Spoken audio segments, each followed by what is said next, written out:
यहाँ से और एक शूट हो गया। अब एडिटिंग, मिक्सिंग, फ़िल्टर, इफ़ेक्ट्स ये सब बाकी होगा। हाँ, मंथ एंड है। नहीं, साड़ी का शूट नहीं है अभी। धीरे-धीरे साड़ी का शूट एक्चुअली मोनोटोनस होता जा रहा है, तो निराश मत होइए। Sari definitely it will be my first priority to bring sari fashion statement first, but parallelly मैं दूसरे ड्रेसेस को भी लाऊँगी, क्योंकि अब सर्दी का मौसम है, तो बहुत सारे ड्रेसेस को आप experiment. Actually sardi is the season where you can experiment with many dresses. Sari actually गर्मी में साड़ी पहनना, स्लीवलेस ब्लाउज़ पहनना या ब्रालेट पहनना, it's limited to that, but क्योंकि टैनिंग हो जाता है ये फलाना-फलाना। तो लेकिन सर्दी का मौसम में आप बहुत कुछ एक्सपेरिमेंट कर सकते हैं वेस्टर्न के साथ, फ्यूजन के साथ, उसके बाद कार्डिगन्स के साथ। हालांकि मैं उतना कार्डिगन्स कभी पहनती नहीं हूँ, लेकिन मैं बीच बीच में वेस्टर्न आउटफिट्स में आऊँगी। आज का आउटफिट था pure western, not ethnic, not fusion, it's a pure western look. हाँ, मोटी हूँ, भैंस हूँ, बफेलो हूँ। हाँ, बफेलो हूँ, बफेलो को तो भैंस बोलते हैं। मैं मोटी हूँ, सब कुछ हूँ, लेकिन हाँ, मुझे फैशन स्टेटमेंट का मुझे अंदाज़ा है, मैं जानती हूँ। और कहीं किसी डिक्शनरी में, वर्ल्ड के किसी डिक्शनरी में लिखा हुआ नहीं है कि जो लोग मोटे होते हैं वो फैशन नहीं कर सकते हैं। तो मॉडल प्लस साइज़ बोल के ऐसा कोई स्टेटमेंट या वर्ड आविष्कार ही नहीं होता है। It's just about you have the confidence to grow. और मॉडलिंग दुनिया जितनी अच्छी है उतना ही डार्क साइड है। Dark side in the sense कि यहाँ आपको दुबला होने के लिए इतना प्रेशराइज किया जाता है कि एक टाइम पे मैं इतनी दुबली हो गई थी, तब मुझे काम कोई नहीं देता था। अभी मैं अपने कारण से मोटी नहीं हुई हूँ। आप लोग सभी जानते हैं कि मेरा कोई नहीं है दुनिया में, इसलिए खान-पान का तो कुछ है ही नहीं। यहाँ तक कि टाइम में 2 वक़्त का भी खाना टाइम से नहीं मिलता है। ये पैसे की बात नहीं है, ये करने की बात है। अपने लिए कोई कुछ नहीं करता है, कोई कर दे तो बेहतर है। तो इन दैट केस मैं खाना-वाना कुछ नहीं करती हूँ, लेकिन it's just the hemoglobin percentage as usual I always said is dripping. I have a liver issue, I have a second stage of ovarian cancer, heart issues, bronchial asthma, brain issues. I met with 2 cardiac arrest, 1 paralytic attack. So इतने सब कुछ होने के बावजूद मैं आप लोगों से बात करती हूँ, मैं काम करती हूँ, मैं नॉर्मल लाइफ लीड करती हूँ। It is the most ultimate blessing of almighty God. And मैं काम करूँगी, कोई मुझे कुछ भी कहे, मुझे कुछ भी ट्रोल करे, क्योंकि रिसेंट में सोशल मीडिया प्लेटफॉर्म में देख रही हूँ स्वरा भास्कर को, भास्करा या स्वरा भास्करा, शायद ना, भास्कर को बहुत ज़्यादा ट्रोल किया जाता है because she had a baby. And when a lady gives birth to a baby, her body goes through many hormonal imbalances, but सभी पढ़े लिखे होके भी इतने अशिक्षित होते हैं।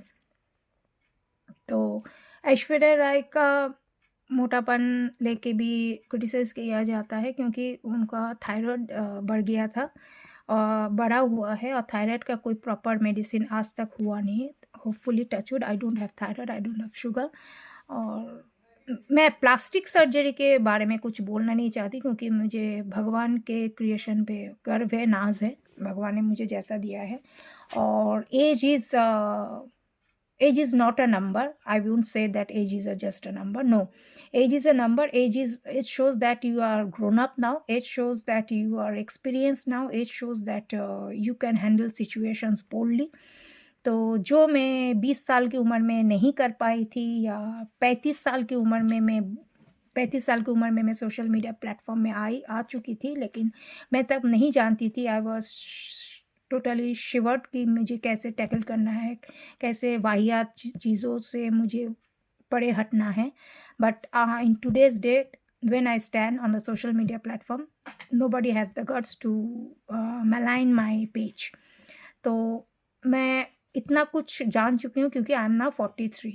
कल मैं जब 50 की हो जाऊँगी या 60 की हो जाऊँगी, उसके बाद मैं और भी अच्छी तरह से और भी प्रैक्टिकल होगी। So age is just not a number, age is the experience which you earn from your life's turmoils. और रहा सवाल कि एज के साथ कपड़े पहनने का, नहीं, मुझे लगता है कि अगर मैं सूटेबल हूँ, अगर पब्लिक मुझे हर तरह से हर अटायर में मुझे एक्सेप्ट करती है, मैं खुद कॉन्फिडेंटली कैरी कर सकती हूँ, तो मैं 65 साल की उम्र में भी बोल्ड लग सकती हूँ। 65 साल की उम्र में भी मैं अपने आप को मेंटेन रख सकती हूँ। It's all about in your mind and all about your confidence. Trolling जो वर्ड आजकल चालू हुआ है, जिसे पहले के ज़माने में क्रिटिसिज्म कहा जाता था, तो वो ज़िंदगी भर रहेगा। नए-नए अल्फ़ाज़ ऐड होते जाएँगे डिक्शनरीज़ में, वो चलेगा, उसका कोई दूसरा कुछ नहीं है। जैसे शक जैसे बीमारी होता है, उसका कोई इलाज नहीं है, वो लाइलाज है। That's why criticism is also part and parcel of your life. I need to accept that, but it's on us how I react. And nowadays I have stopped reacting with any such things. और बहुत ज़्यादा अगर मुझे कोई फालतू का comment करते हैं तो मैं उनको ब्लॉक कर देती हूँ। इसीलिए शायद इसीलिए 80,500 का मेरा फॉलोअर्स फेसबुक में होने के बाद वो अचानक से गिर के 79,000 का हो गया, क्योंकि वो मैंने ब्लॉक किया है। कोई मुझे छोड़ के नहीं जाने वाला है। ज़िंदगी में आज तक किसी ने कोई छोड़ा नहीं है, मैंने सबको छोड़ा है। तो उन लोगों को मैंने ब्लॉक किया है, क्योंकि मुझे टॉक्सिक एनवायरनमेंट, नेगेटिविटी या नेगेटिव वाइब्स मुझे चाहिए नहीं। उन लोग देखेंगे भी मेरा पोस्ट और कमेंट भी बकवास करेंगे। आज मैं एक बात बोल दूँ, मैं इतनी साफ-सुथरे से वीडियो बनाती हूँ, मैं इतनी मेहनत करती हूँ, लेकिन मैं महीने में सिर्फ़ सोशल मीडिया प्लेटफ़ॉर्म से 10,000 रुपए क्यों कमाती हूँ? क्योंकि मेरा कोई प्राइवेट चैनल नहीं है जो कि रात को 3 बजे आप प्रीमियम चैनल नहीं है जो कि रात को 3 बजे आप सब्सक्रिप्शन लेके खोल के आप देखेंगे कि मैं न्यूड न्यूड में कैसी दिखती हूँ, ऐसा कुछ नहीं है। तो ये कौन देखना चाहता है? व्यूअर्स देखना चाहते हैं, कोई अपने आप से न्यूड नहीं होता है, व्यूअर्स का डिमांड है। मुझे पहले भी बहुत सारे यूट्यूब के व्यूअर्स ने बोला था आपका कोई प्राइवेट चैनल नहीं है। मैंने सिर्फ़ एक ही बात कहा है, विनम्रता से मैंने कहा है, क्योंकि मैं अगर कुछ एग्रेशन लाऊँगी तो मुझ पे ही यूट्यूब वाले हावी हो जाते हैं। तो मैंने कहा कि विनम्रता से, क्यों कि आप अपने बीवी को तो नंगी देख चुके हैं, आप दूसरों के माँ-बहनों को भी नंगा देखने का क्या फ़ायदा? क्योंकि शरीर का गठन वो एक ही होता है, कुछ अलग नहीं है। और fashion is not booming up your body, fashion is just little bit showing, little bit hiding. There is a hairline difference, or there is a hairline difference between lust and seduction. Seduction है कि मैं अपने शरीर के गठन से और मैं अपने कपड़ों से मैं एक मर्द को अट्रैक्ट करने की कोशिश कर रही हूँ। But lust is direct approaching, come to my bed and have sex and go off. उसमें कोई इमोशंस नहीं है, कुछ नहीं है। तो दिस इज़ द थिंग। मैं बोल्डली बात करती हूँ, मैं आज से नहीं, पहले से बोल्डली बात करती हूँ। हाँ, पहले 2016 में जब मैंने फेसबुक का पेज ओपन किया था in the name of Priyanka Chaudhary, which is my official name, तो बहुत कुछ मुझे देखना पड़ा था। लेकिन आज के तारीख में अगर प्रियंका चौधरी या टीना लहरी या प्रिया लहरी कोई कुछ भी उसको कुछ बोले तो वो हिम्मत रखती। That is the experience which comes through age and which comes through the lessons of life. And कोई देख के सीखता है, कोई ठोकर खा के सीखता है। मैंने ठोकर खा के मैंने सीखा है। सो आप लोगों को ज़्यादा बोर नहीं करूँगी, आप लोग बिल्कुल मेरा वीडियो देखिएगा, और मैं बहुत मज़ेदार और भी एक्सपेरिमेंटल वीडियोस लाऊंगी, क्योंकि winter is for me. Winter is for me in the sense I can wear many Western outfits, many fusions, ethnic. But yes, of course, sari will be my main priority. लेकिन कभी कभी अपनी मर्जी भी कर लेना चाहिए।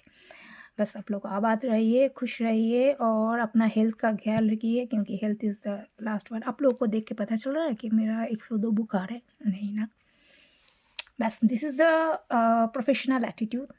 It's what I have learned from all walks of professional field, whether it is a job, business, modeling, कुछ भी कहिए, the work must go on. Work का कभी हार्म नहीं करना चाहिए। जी हाँ, मुझे 102 बुखार है, मैंने दवाई ली है, दवाई लेके मैं काम किया है मैंने, क्योंकि I am dependent on somebody else. अगर वो उनका टाइम नहीं है तो मैं शूट नहीं कर पाऊँगी। That's it, tata bye bye, नमस्कार।